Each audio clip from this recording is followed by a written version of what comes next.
हाय, good afternoon. सास बहू और सेंसेक्स के आज के इस एपिसोड में आप सबका स्वागत है।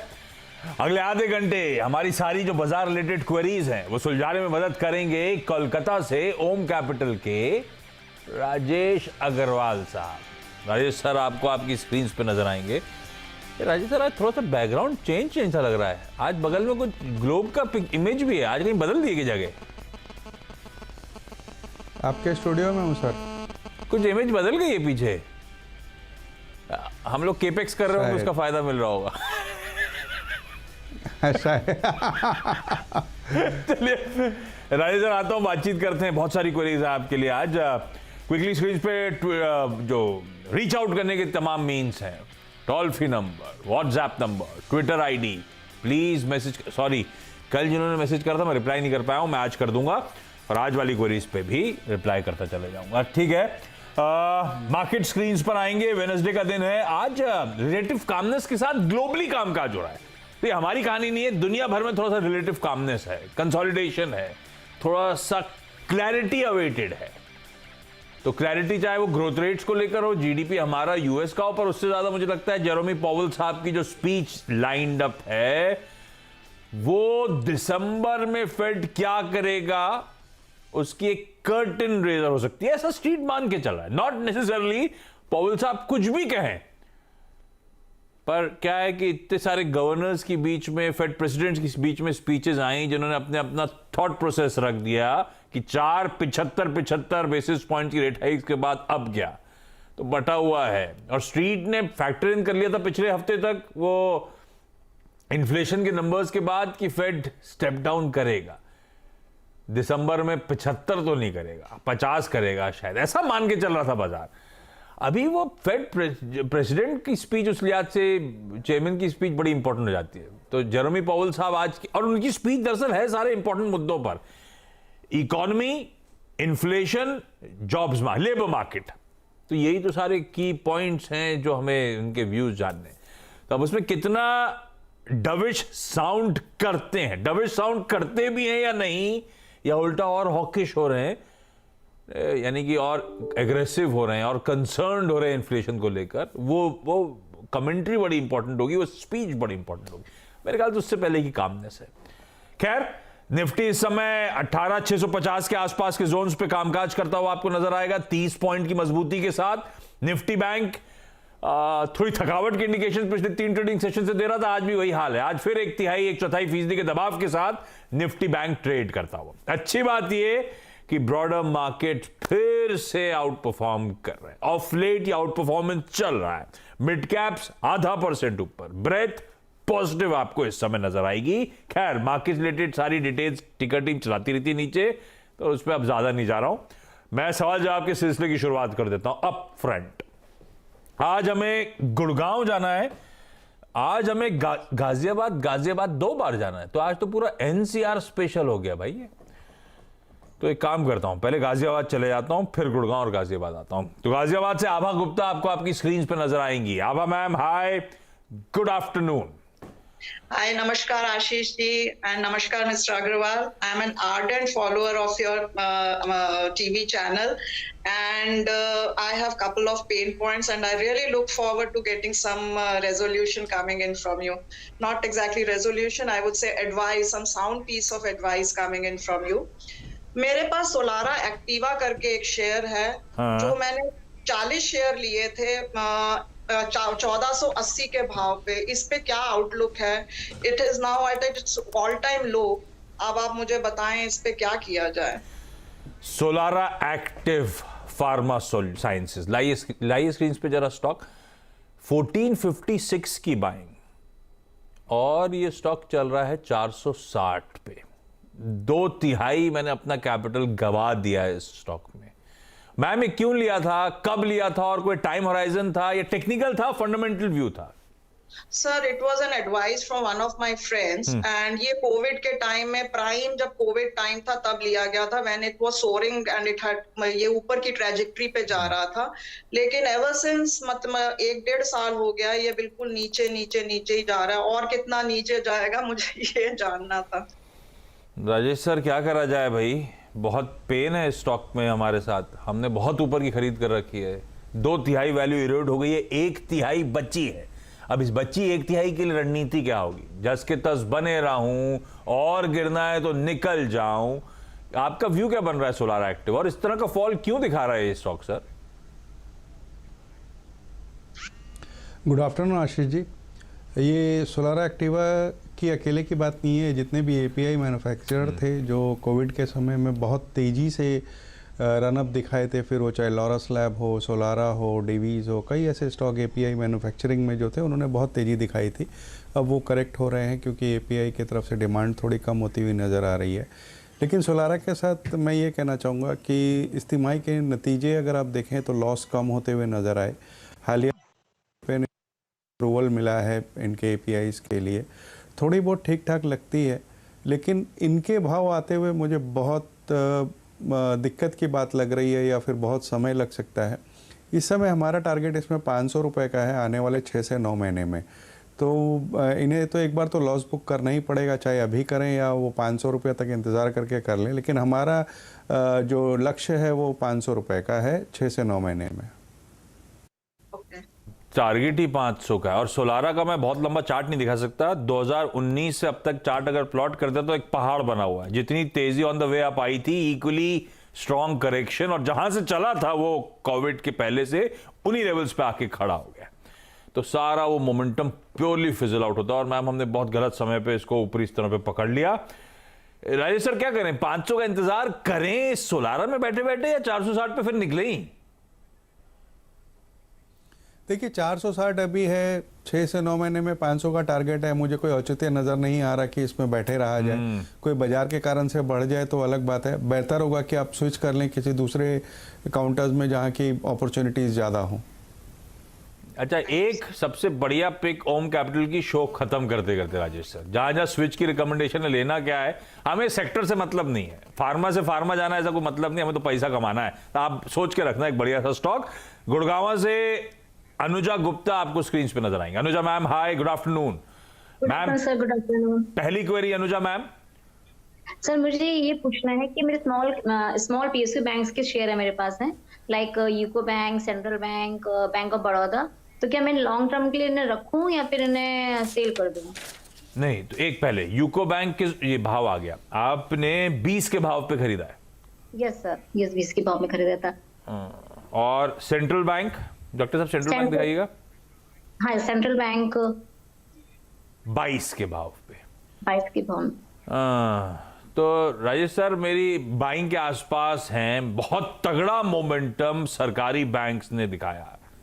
पहले तो बड़ों में देखने को मिला, पहले प्राइवेट फिर बड़े सरकारी, और अब तो सारे छोटे बड़े सरकारी बैंक गजब का अपमूव। ये अभी अगर मान लीजिए इसी भाव पे खरीदा जहां पे अभी अच्छे अपमूव के बाद खड़े हुए हैं आके, क्या अभी भी लगता है आने वाले समय में और मीनिंगफुल रिटर्न्स और तेजी तूल पकड़ती हुई नजर आएगी? रखूं, या फिर सरकारी बैंक्स का आमतौर पे वो इनहेरेंट बिहेवियर या सरकारी कंपनीज का बहुत अच्छे मोमेंटम के साथ सब फिजल आउट हो जाता है? डर वही है मेरा, करूं क्या? देखिए सही कहा आपने, सरकारी कंपनियों के साथ एक इनहेरेंट प्रॉब्लम है, जो एक बार तेज़ी दिखाते हैं फिर कई बरसों तक ठंडे बस्ते में चले जाते हैं।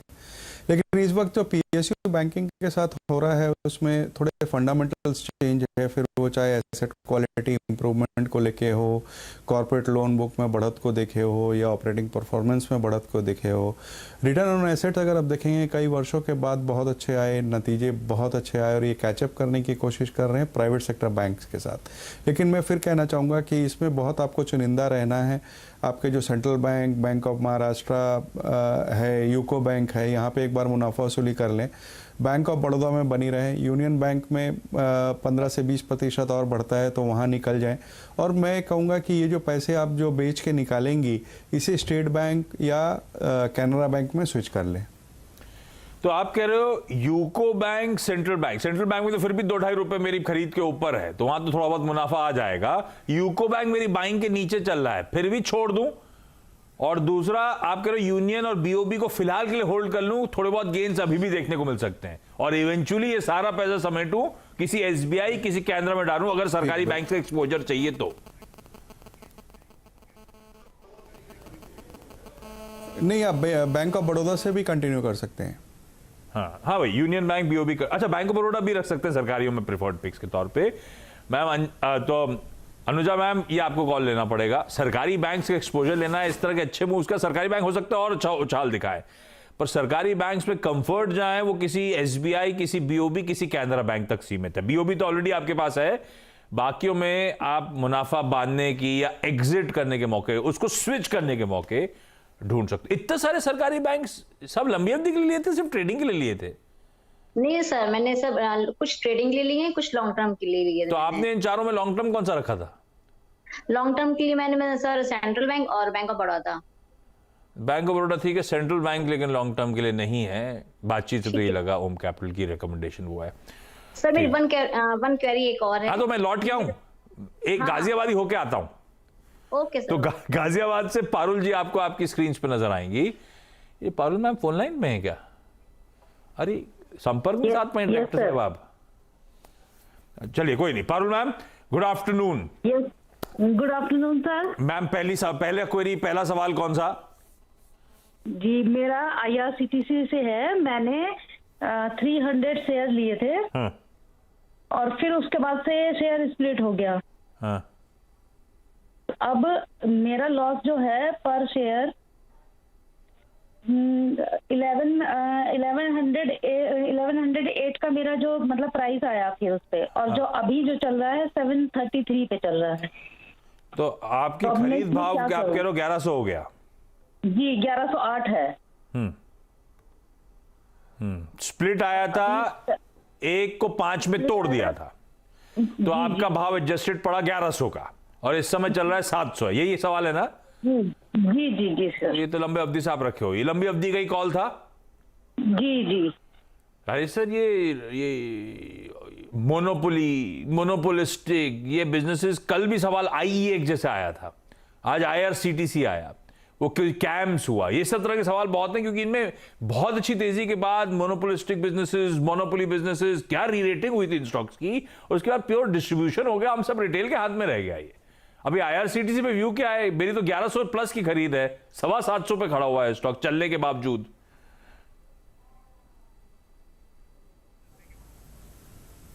देखिए आशीष जी, थोड़ी देर पहले हम लोग बात कर रहे थे ना कि पीएसयू सरकारी कंपनियों में एक ज़बरदस्त तेजी आ जाती है, फिर उसके बाद ठंडे बस्ते में चले जाते हैं। कई बार सरकार की तरफ से कुछ ऐसे डिसीजन लिए जाते हैं, अनाउंसमेंट होती है जिससे दिक्कत आ जाती है। जैसे आईआरसीटीसी की बात की जाए तो इसमें एक बार अनाउंसमेंट आई थी कि इनके कन्वीनियंस फी में शेयरिंग आएगी, और उसके बाद से ये स्टॉक बैठ गया। लेकिन फंडामेंटली हमें अभी भी बहुत अच्छा लग रहा है। चारों डिवीज़न पाए, चाहे वो टिकटिंग के हो, रेल नीर के हो, केटरिंग के हो, ट्रैवलिंग के हो, चारों बहुत अच्छी तरीके से चल रहे हैं। मोनोपोलिस्टिक है क्योंकि एंट्री बैरियर्स बहुत अधिक है। लंबी अवधि में हमारा अनुमान है अच्छा रिटर्न देगा। बनी रहे स्टॉक में, बने रहिए। लॉन्ग टर्म के लिए अभी भी दम कम नजर आता है, फंडामेंटली स्ट्रॉन्ग कंपनी है, तो अच्छी कंपनी में फंसे, होपिंग कि आपको अच्छी प्रॉफिटेबल एग्जिट मिलेगी। मैम होल्ड करेंगे इसको। अब मैम अगली क्वेरी कौन सी? सर एक और शेयर है जो है, जिसका नाम है ड्रीम फोक्स। ये अपने में मतलब it is a monopoly kind of a business that the company is into, but ever since it's been, जब से इनका इशू निकला है तब से ये नोज डाइव कर रहा है, और आज अपने लोएस्ट वैल्यू पे खड़ा है। इस पे क्या आउटलुक है सर? मेरे पास 300 शेयर है, 430 की खरीद पे। 430 ही खरीद, 3, तो बेसिकली आपने फंडामेंटल स्टडी करे, मैं मान के चल रहा हूं लॉन्ग टर्म के लिए लिया हुआ है पोर्टफोलियो। जी जी यस भाई राजेश सर, देखा है ड्रीम फोक्स 56-55 रुपए मेरी खरीद से इस समय नीचे चलता हुआ, लॉन्ग टर्म के लिए लिया था, पिटे ही चला जा रहा है। ऑफ लेट वो करेक्टिव मूव्स काफी तगड़े आए।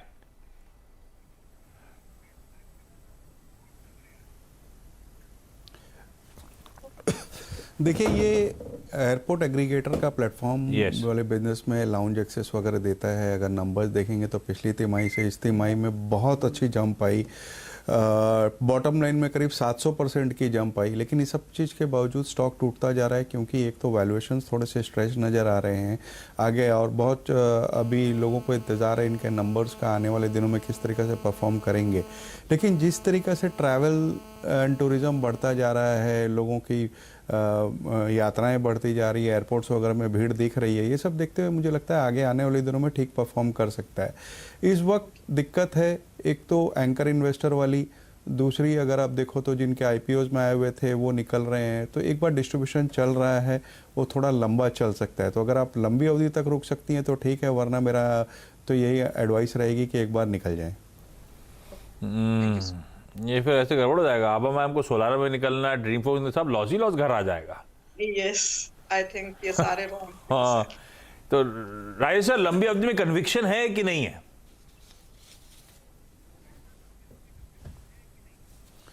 लंबी अवधि में कन्विक्शन है, बट मैं फिर कहूँगा कि 1-2 क्वार्टर्स के नंबर्स और आए, क्योंकि न्यूली लिस्टेड कंपनी है इसलिए बहुत ज़्यादा नंबर्स नहीं है इसमें डिस्कस करने के लिए।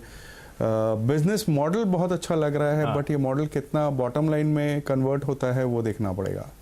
ओके अनुजा मैम, सरकारी बैंक्स के अलावा दूसरा सवाल कौन सा था? सर मैं ये पूछना है कि इंट्राडे के लिए मुझे किस शेयर में मैं इंट्राडे में करूं कि मेरा प्रॉफिट हो जाए मुझे पर डे कम से कम।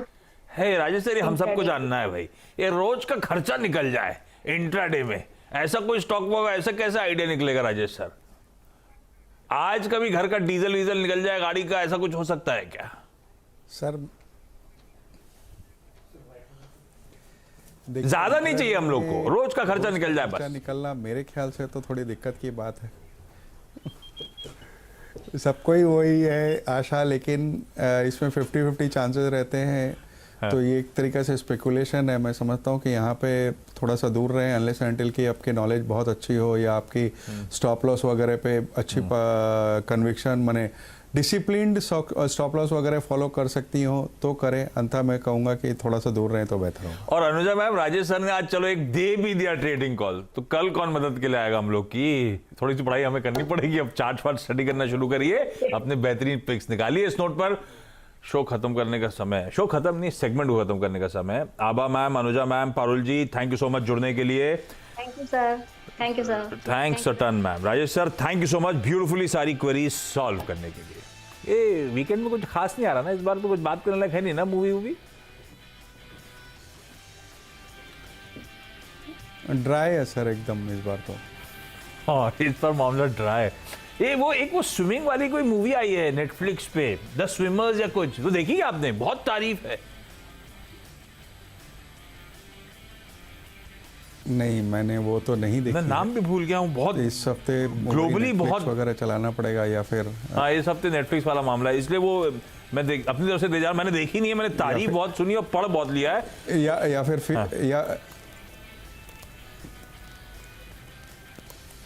फीफा देखिए सर। हाँ, फीफा देखिए, या फिर वो 10 स्विमर्स है शायद, मुझे भी देखनी है इस वीकेंड। आप लोग भी चाहें तो निपटा। राजेश सर, आप भी देखना, रिव्यू कर देना उसका। सुना है, बहुत तारीफ सुनी है। The Sinners.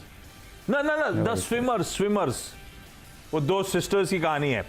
आप देखना, फिर अपन बात करेंगे उसके बारे में। वही सिमर। हाँ, चलिए ये निपटाई जाए इस वीकेंड, उसका राजेश सर से बात होगी। इस नोट पर Rajesh sir, thank you so much. Break ले रहा हूं, ब्रेक के उस पार एक क्विक मार्केट चेक।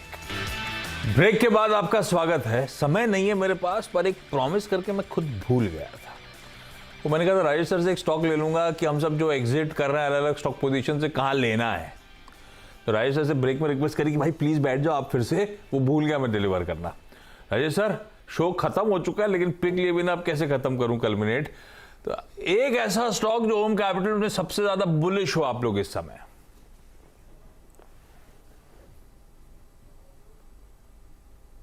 देखिए, सिर्फ एक ही ऐसा स्टॉक बताना हो तो मैं रिलायंस के साथ जाना चाहूँगा।